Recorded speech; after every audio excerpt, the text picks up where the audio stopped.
Ma Lowell, who's known to everybody as Malo, who educated a whole group of children in San Francisco.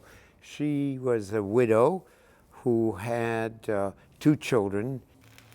She said to me when I was about 8 years old, "You read too many books. I'm going to show you how to work with your hands." And I didn't know it then, but like there are these people in your life who can come along and they say and they do something and suddenly they have changed your whole life.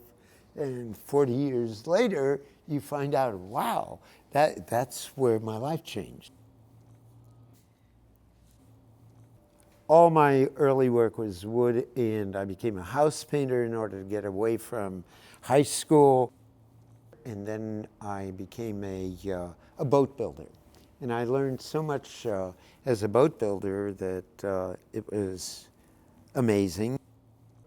I read a book about philosophy, and it changed my life. I knew I wanted to go back to school.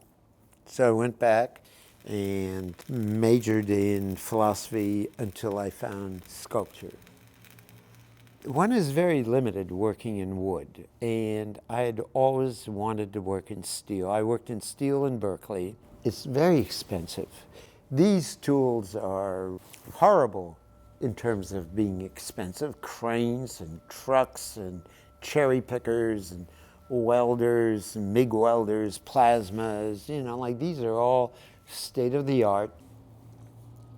And to reach the level of being able to use them, you have to have training, and nobody wants to train somebody who's untrained.